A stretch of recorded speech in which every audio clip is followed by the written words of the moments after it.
A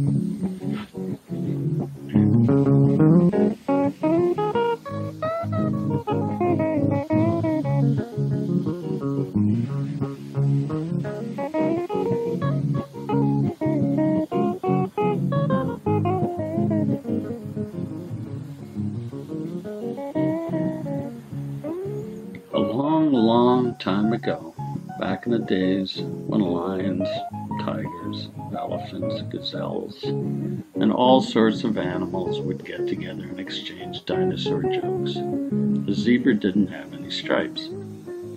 Not that this was any great inconvenience, because everyone seemed to get along pretty well without stripes. But zebras didn't have that much going for them. They were not extraordinarily unique looking, resembling little horses, and at cocktail parties they could be invariably found alone by the bar. Zebras had no reasonable means of catching meals or protecting themselves from hungry predators. One has to remember that this was before macrobiotic vegetarian diets. Zebras would always welcome a little stewed groundhog or charcoal chipmunk with the grass if they could get it. One day, a few zebras met to discuss the plight of the herd, specifically their lack of a way to secure good protein. The main speaker was an astute young zebra named Zorn. "You know, it's not fair," said Zorn. "Lions have a roar, tigers are fast and agile, snakes have poison fangs, and no one wants to grapple with a porcupine. Something must be done." Zebras talked the matter over as zebras will, and agreed that something had to be done. They debated for hours over what to do, and finally resolved to send a representative, Zorn, to see the Lord about it. Zorn arrived at the gates of heaven early in the afternoon. God was in his office, watching a future showing of American Idol. "Hey, how you been, my friend?" the Lord exclaimed upon noticing his visitor. "Well, frankly, Lord, what's it, my friend? Something particular you wanted to see me about, or were you just paying me a visit?" "Well, some of us zebras were talking, and you want to talk to me about abolishing the rainy season, right?" No, not that. "Natural disasters?" "Oh, no, I just wanted to talk to you about a problem. The zebra problem." God rotated to face Zorn and knocked a fly off his wrist. "How's that?" "Well, you see, we have a lot to be thankful for, Lord, but there's nothing special about us. There's nothing to enable us to blend in with the background, and we have no way of snaring small game or keeping from becoming small game ourselves." Now, the Lord had to sit back and think about these words for a while. The zebra had been one of the last animals he had made, and he actually hadn't put that much thought into creating them. In fact, the only reason he had bothered to make the zebra at all was that the name zebra had appealed to him so much. The Lord finally thought so long that time had to stop to await further instruction.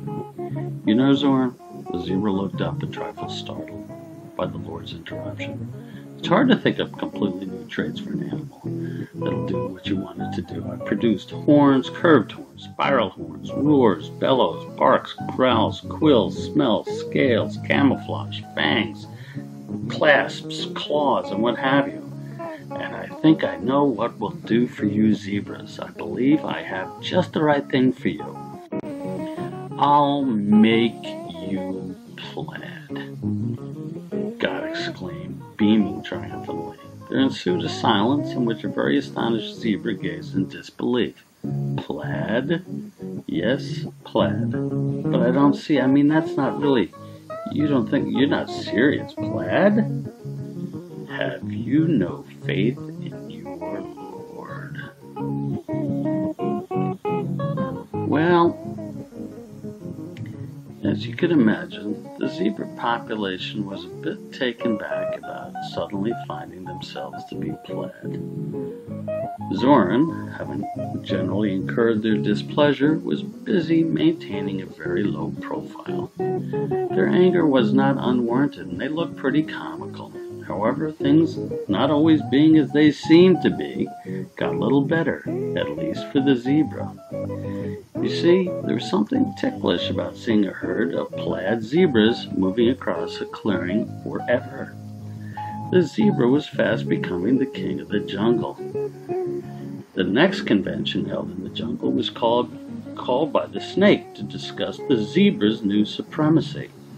Emissaries representing every species of jungle animal from the elephant to the aardvark. Every species excepting the zebra, of course. Painstaking care was taken to conceal the event from the zebra, not so much because the animals feared the zebra's reaction, but because an appearance by the zebra would break up the meeting. Even without the side-splitting presence of the animal, the somber tone of the convention was often punctuated by chortling at the mere thought of him. The meeting was a lengthy one, but there was only one thing they could do. There was no way any animal could approach the zebra without cracking up. A representative, a snake named Sebastian, was sent to see the Lord about the problem. When Sebastian arrived at the Lord's office, the Lord glanced up momentarily, recognizing the snake, one of his favorite creations, as he entered the room. "Sebastian, how have you been, my friend? It's been a while, hasn't it? Now then, was there something you wanted to talk to me about?" Yes, the zebra problem." "The zebra problem? I thought I had already taken care of that." "Well, if you forgive me for saying this, Lord, but it seems you've created it." "What's that?" "You see, the zebra, because of the plaid coat you gave him, has taken to ruling the jungle." But you're the underseer of the entire jungle."